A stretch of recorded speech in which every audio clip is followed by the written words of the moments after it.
Welcome to the show, this the group chat sound. Down the bayou where the light shine proud. Go to Meadow the roast, Thibodaux fight. E.D. White, 6th Ward, bringing heat tonight. Bayou Blue, Lockport, line it up strong. Middle school grind where the future belong. Whistle blows. Hey, it is the Group Chat Podcast coming to you live here from our Man Cave Studios. I am Casey Gisclair. We're joined by Nick Hebert and Damian St. Pierre. We have got a turtle that is on the way. Tonight on our Buzz Off call-in line, we've got Alan Wiltz of Raceland Middle School. I know he's fired up. They're 2-0. They beat up on E.D. White last night. Lopsided win. Didn't see that coming. Big ol' win for them, and that just kind of is a segue into our middle school football review, preview, all that good stuff. We had Golden Meadow get a win over 6th Ward last night. That was a fun game. Coach Derek Brunet and his Lions get to 1-1. They dropped 6th Ward to 0-2, and it felt like 6th Ward had one shot. Right before half, they're down 14-0. They are driving. They complete a long pass down the field, and they're getting the first possession of the third quarter. So it's like, okay, well, if you score here, you score, like you got a chance to double up. But then they just have some really poor clock management. They run out of time, and then after that, you could just kind of feel the air come out of the balloon. From there, Golden Meadow beats up on them, gets a lopsided win. Coach Derek Brunet told us, he said, hey, man, my offensive line dominated the game. Yes, they did. Big performance from the Guidry kid running the ball, big performance from the Plaisance kid running the ball. And Golden Meadow, 1-1, man. Strong showing against 6th Ward. Super impressed by that offense last night. Carter. Is it Carter Plaisance? Carter Plaisance. Jeez. Nick had kind of made mention last week about what kind of player he was. Super impressed. Thought on that first drive, I'm going to assume Coach Brunet calls the offense. They did a tremendous job of setting up the score and just kind of lulled them to sleep, running the ball in the middle a couple of times and then banking with that outside. And the defense played really well. Like you said, they did give up a few long plays, but they didn't give up any scores at that time early. And Golden Meadow, man, looking good, and seeing some of the results that are coming out throughout the parish are sitting in a pretty good position. Yeah, for sure, man. Nick, you had a chance to watch the Lions yesterday? Yes, I did watch the game today. I didn't watch it live, but I watched it today on Bayou Sports. Thank you. I made mention last week about how they got big boys up front. They got our big running back who's fast and who can run the ball well. Just pound it out, and that's what they did. I'm not saying Coach Brunet is listening to me, the last person you should be listening to, but that's exactly what they did, and it worked. And Carter, I'm guessing it's Carter J. Plaisance that he likes to say. Yeah. There's a guy just ran past all the Bayou Blue defenders, and he had a big game. Shout out a couple guys, a couple basketball kids that I got a chance to watch play that I recognize. And unfortunately, not everybody plays basketball, so I don't know every kid at the school. But Hayden Guidry, lanky, fast, tall kid, did not ever expect the aggression that he has on the field. I hope he brings that to the basketball court this season. He's been a one-year basketball guy. Jacob Davis, managing all the offense at the quarterback position, did a good job last night. Maddox Vega, he tracked down he was on a long run. He tracked down Maddox's full speed, 100 miles an hour, 365 days a year. And who else did I want to shout out? Brock did well last night. Big plays. So I don't know if this kid plays basketball. They had a Kiger kid that was all over. Kalen Kiger. He was a really good basketball player when he was in Biddy. Really good performance by the Lions. Yeah, it was. They took care of business. They made it happen. Raceland. Boy. And we're going to have their coach Alan Wiltz on a little later in the show. Raceland gets a 32-0 win against E.D. White. E.D. White is now 0-2. Raceland is now 2-0. Look, I mean, I know this is kind of lazy to analyze like this, but Raceland beat Golden Meadow 12-0. They beat E.D. White 32-0. Maybe it's a sign of strength from Golden Meadow. I know this. Talked to Coach Wiltz Monday, and he said basically, hey, look, for Golden Meadow for a half, and by the way, it was 0-0 at the half of that game. He basically said, I didn't know what my team had. And he said, well, I realized pretty quick that I got a damn good quarterback and a damn good running back, and it was just the Foray and Smith show over and over in the second half. Something tells me it was a little bit more of that against E.D. White on Tuesday. And you said it last week, Casey. You know, he's going to settle in and realize what's going on. And we all said it, that Raceland was going to get better and better as the year goes on. it's all pointing to a showdown between Raceland and Thibodaux for that parish title. Lockport got a big matchup next week against Thibodaux. Not counting out LCO tomorrow, just the way things normally play out, that may be the way that it ends up. Yep. If the Foray kid's the same kid I'm thinking of that played All-Stars for Central Lafourche Biddy, It is. that kid is a stud at basketball, and Yeah. I could see how he could be that good on the football field. That's him. Chance and Foray. He's legit. And look, he could run, he could throw. He's going to be Central starting quarterback. He could jump. Yep. He could rebound. Yep. He could shoot. And he does all the same in track. He's a good jumper and runner, and great all-around athlete. Lockport, man, are they the belle of the ball right now, man? Hanging out and talking to some people up the bayou. They are so jacked up about Lockport right now. They got a lopsided win over Bayou Blue, just put it on them. So they are now 2-0. They get a win over E.D. White, and they beat Bayou Blue. They're 2-0, setting the stage for a matchup with Thibodaux next week. They've got a wily kid at quarterback who's real good. They've got some skill players, and they've got a coaching staff that's bought in, man. They're doing the right things. Lockport Pirates, near the top of the parish chase. They got some speed on that team from what I understand. And you're saying a lot of these names, it's a lot of names that have played a lot of football for Lockport. So credit to Coach Allen, who's no longer there, playing those underclassmen and getting them ready for their 8th grade, or I'm assuming they're 8th grade because I've heard the names for years. They're ready. They're prime. And we're going to see next week if how that season's going to play out. LCO traveling to Thibodaux to take on Thibodaux Middle School. I have not seen Thibodaux in person. I have seen LCO in person. Nick, you are our LCO dad here in the set. You will probably agree with this. I think a big key to the game, one of the things you want to do, you want to play Thibodaux early. There may be a little more disorganized, not in shape all the way, whatever it may be. I think for LCO, Coach Pierce and his staff, they've got to execute that offense. They've got to keep the ball a long time, long, sustained, slow drives. If they could shorten the game, they got a shot. If it turns into a track meet, probably don't have much of a shot. Big challenge tomorrow, but when you run that wing T and you could possess the ball, anything can happen. They got a lot of athletes on that team, and you got to make this game boring. Make it to where they get bored and don't really want to play anymore. Lull them to sleep. Get chunks of 4 yards, 5 yards, 6 yards of carry. You're probably not going to be able to beat them out to the side because they're probably faster than us. Just got to keep working them, get them tired, and just make your drives count. Get into the end zone. Keep it going. Don't get caught in 3rd and longs. Keep getting first downs. Keep marching all the way down to the end zone. Make touchdowns because they're going to, when they have the ball, they'll be trying to go one play, 80 yards for a touchdown. Yeah. And that's the thing about Thibodaux. Look, Raceland throws it a little bit. And heck, from what I understand, Lockport throws it a little bit. But Thibodaux throws it quite a bit. They're going to be in the gun a lot. They're going to be running some spread sets a lot. And I think it's going to be a big challenge for LCO. You got to keep the ball in front.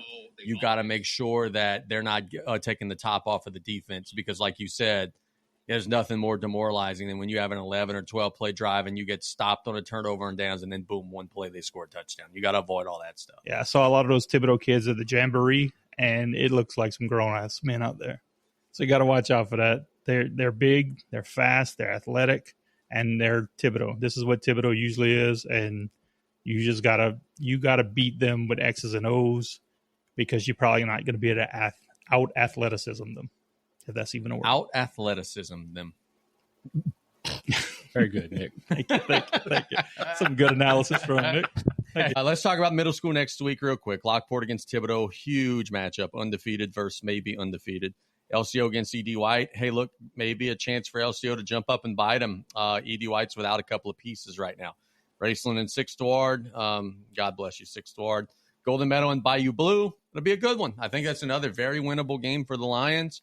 And we'll be recapping and following all of the action and letting you guys know how it all shakes out. Good job in them graphics yesterday, man. That should look good. Casey, how do you determine your week schedule for middle school football? I go wherever Golden Meadow and LCO goes. Okay. Yeah, it's that simple. I figure if people have gripes about that, if I go to every Golden Meadow and LCO game, it means that I'm going to see every other school in the parish twice. Yep. So if LCO plays Golden Meadow, you just do that one game? No, he goes to Lockport. Because that Lockport Thibodaux match, that Lockport Thibodaux game would be pretty interesting to see. I got some people. We got some other cameras. Is that at Thibodaux? Yeah. Cultural Square might be No, there. probably not. I think it's in Lockport. Okay, well, whatever. We'll make it work. Thank you. Hey, how about some middle school volleyball? Yeah, sure. Congratulations to Thibodaux Middle School getting a big win, grabbing control of the parish. They defeated LCO. It was a good win for them. LCO got back on the horse and beat Grand Isle yesterday. I think they're playing Hayden Hurst today. What is that next to Boutique? That's the tight end for the Ravens. You sure it's not Harry Hurst? Harry Hurst. Yeah, That's Hayden the- Hurst is the tight end. In the Harry Hurst Middle School is in Destrehan. Yeah. And he was in the river. Okay. 6 Ward beat Go to Meadow on Tuesday? Monday or Tuesday, earlier. Dude, this I week. was talking to Raceland's coach Monday night, and she said they're 7-0. And like 2-3 years ago, they had a winless season. So I mean, good on them. 7-0. That's a big turnaround. My girl Stelia Cleveland locking it down for Raceland volleyball. That's what we hear. They say that she's smashing it right now. We want to welcome Coach Alan Wiltz of Raceland Middle School on the line. Coach Wiltz, good evening. How you doing, sir? How's it going, guys? Your football team takes on ED White yesterday. Whew, really good performance, man. 32-0. You're 2-0. You told us on Monday, you said, hey, for the parish championship chase, this is a big one. Well, you guys are still very much so in the parish championship chase, staying undefeated, getting a lopsided win against a very good opponent. Yeah, a little bit, not say unexpected, but I mean, I did not expect to basically hold them to negative yardage. Our defense just came to play yesterday, and I know they had some kids out on the ED White side, but look, when push comes to shove, if you look at my sideline, and I had 3 kids out on suspension, unfortunately, yesterday, we dressed 23 kids yesterday, and you're not going to hear any complaints from me one way or the other if we win or lose based on our roster size. So that's not going to be coming out of me. But when it comes to our defense, I mean, I thought we scouted them well. I think that if you go back and watch, we all watched film today. We allowed no completions in the passing game. So that means that they had to run the ball. And just when you limit somebody, especially once we get the lead, it's really hard to do move in middle school football all the way down the field. Special teams was really, really in our favor, and 90% of the time, I would say that ED White probably wins in special teams. But we flip field position with our punting game. We pin them back deep decently in our with our kickoffs, and like you said, I know you joked about it, but we fed Traquan Smith in that first half, got 2 touchdowns, and was able to come in that second half and just kind of broke their will in the second half. And got 2 late scores to really put it away. Tell me about this, man. And look, as a coach, obviously, you would love to have a 100-person roster, and you'd love to have, all the depth and be 3 deep at every position. But is it almost a situation where if you have a smaller, tighter-knit bunch, you got 28 on your roster, is it almost a situation where if you have the right small army, it could almost be better because the kids are more bought in than a bigger, less unified bunch? 100%. 100%. And, one of the things that Coach K and I, Karpinski, who is with us, and then we also have Coach King, so I don't want to confuse the two. They're both with us. When we talk football, 100% everybody knows that we have to rely on each other when it comes to coaches, when it comes to players, execution, and there's no fingers to point, and there's really not that many guys who can even come onto the field and back us up at a decent rate. But then yesterday, we have a kid, Chance and Punch, who comes out, has to start at corner unexpectedly, plays a great game. We had a defensive lineman go down. We stick a guy in. He goes up and gets a sack fumble. So even though it's a small group, everybody knows that we're in this together, and we're fighting for each other, and we're fighting really just for our team name, the pride of our school. And these guys have done everything they can to just buy in. And like we said yesterday, like we threw some wrinkles at the last second. And I know that our team can handle stuff like that because they're so football smart, and they know the plays so well that we can just change formations, wrinkle formations, or we might wrinkle motions. It might be the same play, but it looks 10 different ways. So if you're not concentrating them from the other side, it could be a real pain in the ass to play us right now. Because all these kids are just, I mean, we're all in it, and we're really excited. I think the Edie White win really kind of solidified us as a group. Like, hey, we're here. Yep, that's awesome, man. Look, let me ask you this. You got a lot of conversation started on Monday when you said, hey, I think there should be playoffs. I think there should be a championship game. I think we should do some stuff to spruce this up. A lot of people on social media are behind you. I haven't seen anybody like, hey, no, that's a terrible idea. So just kind of further elaborate on that, man. Like, I think you're onto something. I think it would be so cool if we had a 4-team playoff, or at the very least a championship game, or whatever it may be, something to just like kind of give these kids a big event at the end of the season to kind of reward their efforts. I couldn't even tell you what parish around here doesn't have some form of championship games in most of their sports. But when it comes to Lafourche Parish, I mean, I think we're not talking about a huge commitment about adding time, but we're talking about adding excitement. And look, we can go down the line. Thibodaux and Edie White are mostly going to be in the football conversation from year to year. You'll have teams like LCO, Raceland, Golden Meadow, and Bayou Blue if they get some kids here and there who would like to sniff into the playoff race.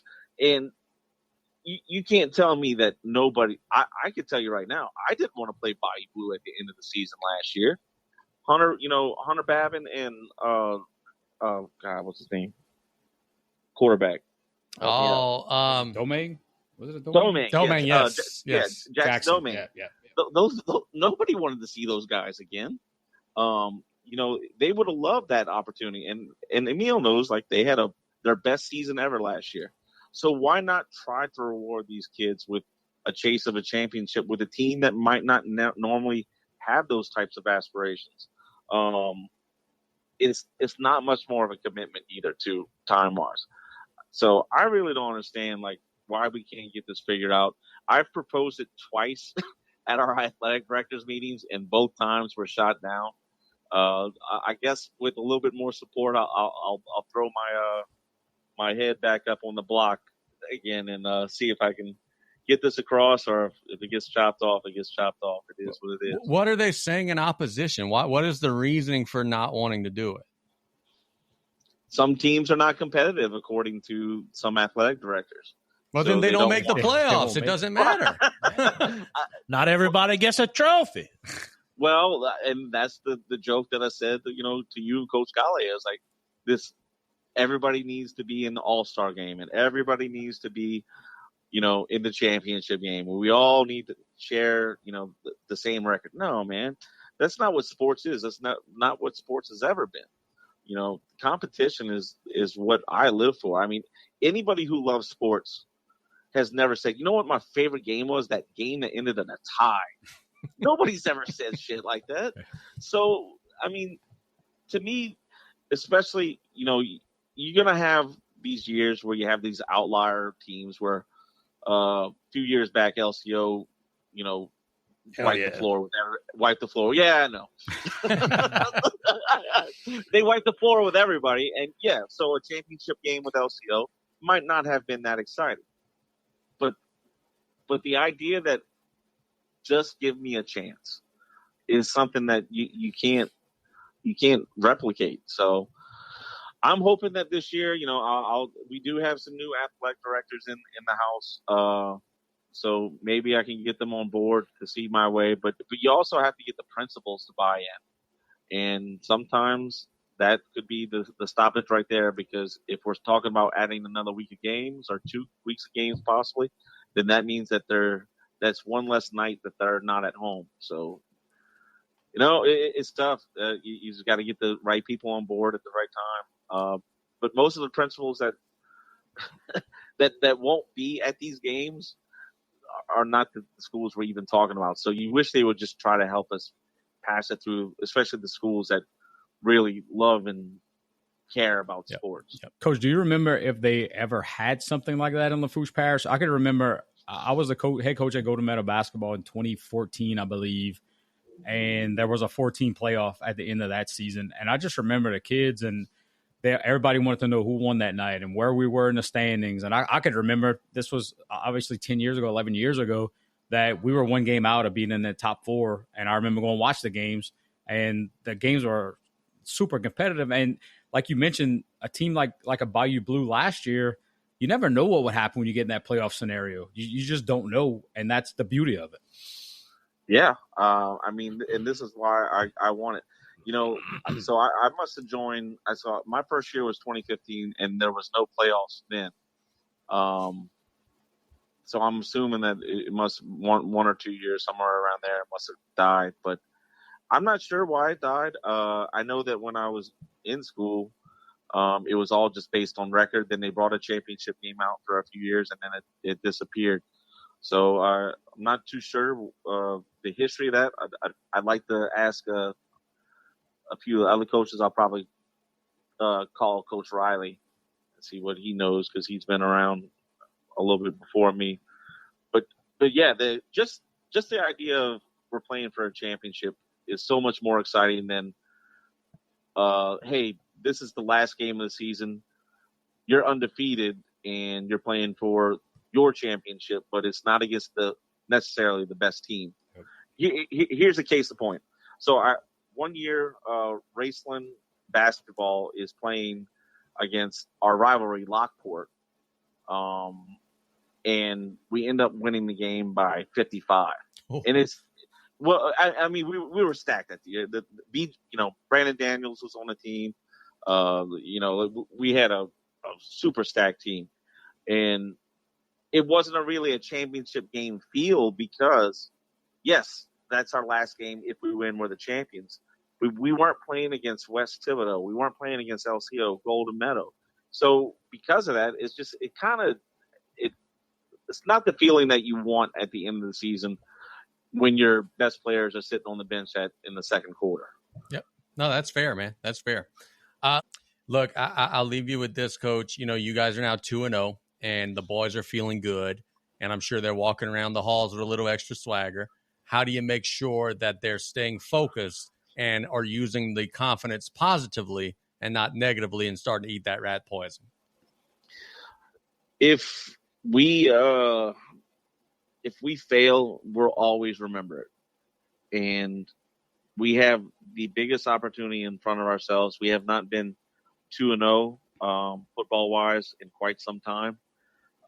We usually hiccup in the early stages, because we do play Golden Meadow early, and we play Edie White early, because we kind of on a stuck schedule, so to say.